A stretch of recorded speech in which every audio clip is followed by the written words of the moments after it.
มันมานเลยพี่น้องปรากฏเหลืองนี่นะท่านผู้ชมนี่ก็จะเป็นเหยื่อเมนเนาะ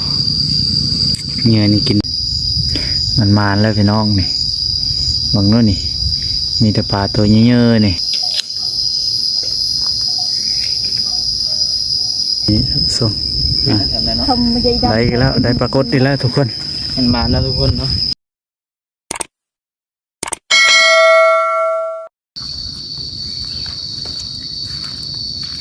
ทักทายสบายดีทุกคนวันนี้ออกนาคือเก่าเนาะทุกคนนะออกมาแปลงเถียงเนาะนี่ตอนนี้อยู่ให้อยู่หน้าแล้วทุกคนฝนตกเมื่อคืนนี่เนาะนี่บรรยากาศทงไฮทงนายามเช้า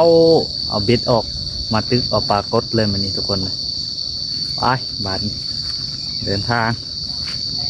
โอ้โหมุมสวยงามมากทุกคนนี่เนาะทุกคนบรรยากาศอยู่ทงไฮทงนากับจิตประมาณนี้เนาะทุกคนเนาะบรรยากาศเศร้าๆมื้อนี้บาแก้วได้ออกมาหน้าเนาะอีกบุรุษกาสิได้ดำหน้าแล้วเนาะทุกคนเนาะกากันยาวแล้วบางคนกาเริ่มสีดำแล้วตอนนี้เขาเจ้ากระไทยแล้วส่วนบาแก้วยังไม่ได้ดำเนาะแต่ว่ายังบุรุษเนาะจะดำเดี๋ยวจะออกไปเถียงหน้าเนาะทุกคนเนาะแปลงเถียงก่อนอ๋อตัวผสมตอนนี้กะเกียมตึกเบ็ดเนาะใส่เหยื่อก่อนนะเหยื่อเหม็นนะทุกคนเนาะจะใส่เอาปลากดมารอลุ้นน้ำกันว่าสีได้หรือบ่อเนาะทุกคนตอนนี้น้ำก็สีล้นพังแล้วรู้สึกว่าน้ำจะขึ้นเนาะฝนตกเมื่อคืนนี้นี่จะเป็นบ่อนตักน้ำเนาะเฮ็ดเป็นครัวไปเนาะไว้ตักน้ำสบายอาบน้ำอาบเนี่ยทุกคนเนาะน้ำลายตัวนี้น้ำกระสอนทุกคน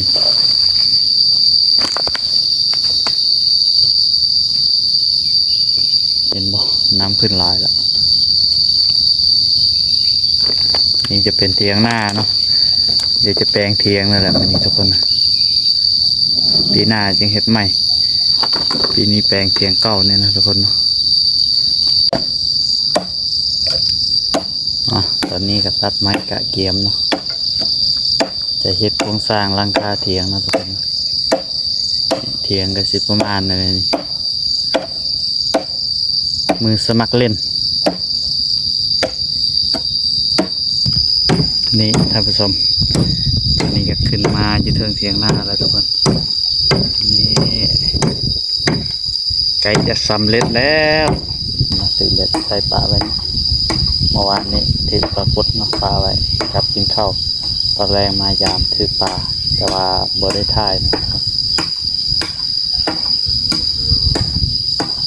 ปลาดึงเบ็ดเบาเพชรตกน้ำท่านผู้ชม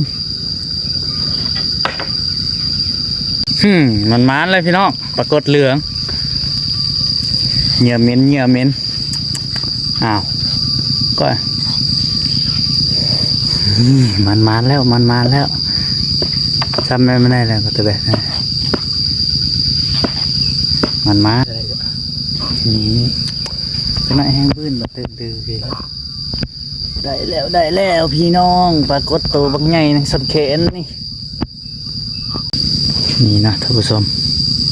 นี่ก็จะเป็นเหยื่อเมนเนาะเหยื่อนี่กินดีเนาะหากระตึกครั้งแรกเทื่อแรกของปีเลยเนี่ยโตแรกของปีอีกตึกเบ็ดเนี่ยมันนี่พี่น้องได้แล้วเน็ตประเน็ตเสียกระนังเลยนะโอ้ปลาพี่น้องปลานางนี่คิดว่าปลาข้าวเนาะนี่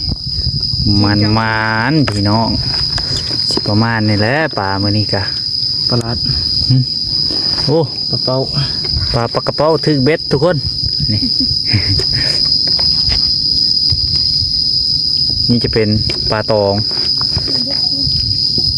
โอ้ปลายางบนตัวเยอะขนาดนี้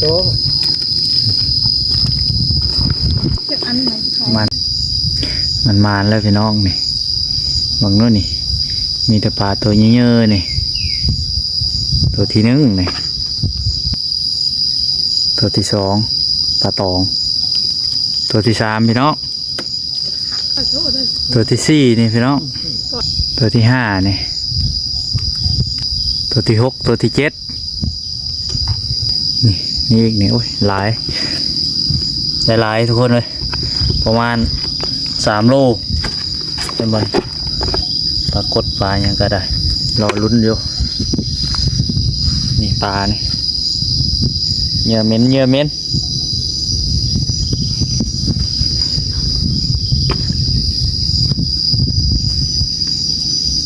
เอ้ยกระโบเลยถือ จะเลือกจะได้บ่หอมเนาะ ทึกเลยปลาน้อยๆนี่ จุดจะสเลโต้ สองหัวโปมึง ตีเกี่ยว โอเคนี้ เกี่ยวผมโดน แค่นี้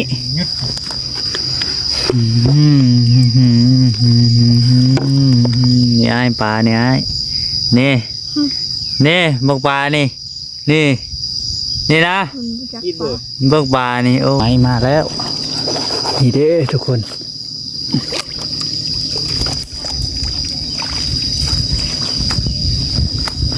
เอาไม้ข้ามพาดถัดมาเร็วเกิน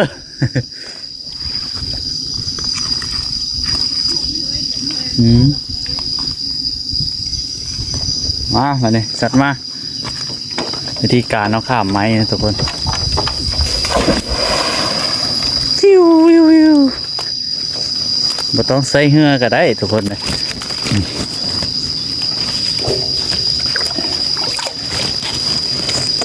อุ้ย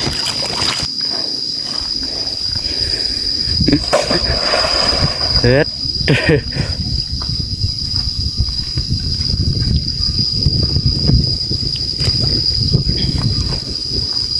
ทางเฮ็ดเถียงทางตึกเบ็ดเหมือน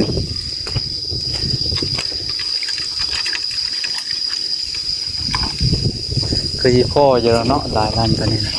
ผ่าเฮ็ดลำสุดท้ายสาวถาดพนม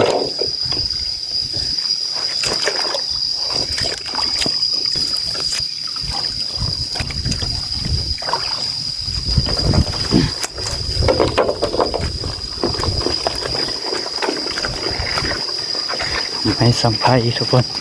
เอามาอันเถียง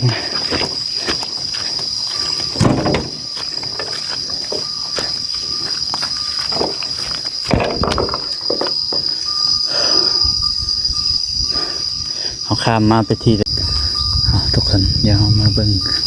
ปลาเนาะใส่เบ็ดไว้เยอะทุกคนนี่ทุกคนเดี๋ยวลายปลาอย่างนี้ทุกคนใหญ่ขนาดเลย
หูทำร้าย นี่ส่ง ทำไม่ได้ ได้แล้วได้ปรากฏดีแล้วทุกคน มันมานะทุกคนเนาะ ถือแล้ว ปรากฏมันเต็มมันนั่นส่วนเพิ่มเมื่อกี้นะหนุนเร็ว นี่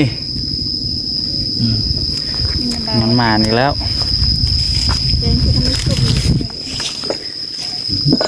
เห็ดหลังคานี่ทุกคนยังบุแล้วนี่ตอนนี้จะเวลา11:25 นาทีแล้วทุกคนท่านผู้ชมตอนนี้ก็กำลังตกหลังคาเนาะทุกคนเนาะจะใช้ผ้าบัดมุงเนาะบ่ได้ใช้สังกะสี ปีหน้าจึงมาเฮ็ดเถียงใหม่เนาะอันนี้แปลงพอได้อยู่ยามดำหน้าเกี่ยวข้าวนี่อ่ะทุกคนตอนนี้บาแก้วก็ได้เดินทางกลับบ้านเนาะทุกคนเนาะย่างกลับตอนนี้ฮ้อนเวลาก็เกือบ12 โมงยังเลยทุกคนบางทีก็ตอนแรกได้กลับบางทีก็ไม่ได้กลับเพราะว่าจะไปหากินก่อนเนาะนายโทรมาชวนไปหากินเนาะทุกคนจังหวัดตอนแรกนี่นายจะไม่ได้กลับเลยทุกคนตามน้ำเลยคัดบรรยากาศบ้านเขานี่พี่น้องเอ้ย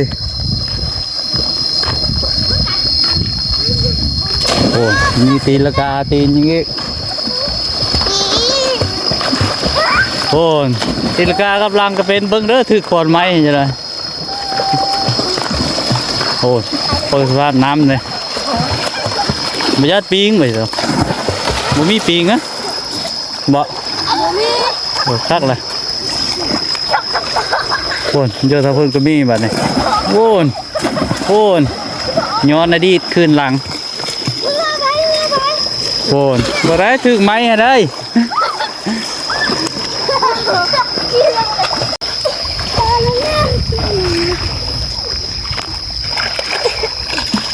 บรรยากาศเราดูคนทุกคนงานนี้ก็เขาเจ้ามาลิ้นน้ำนะอุ้ย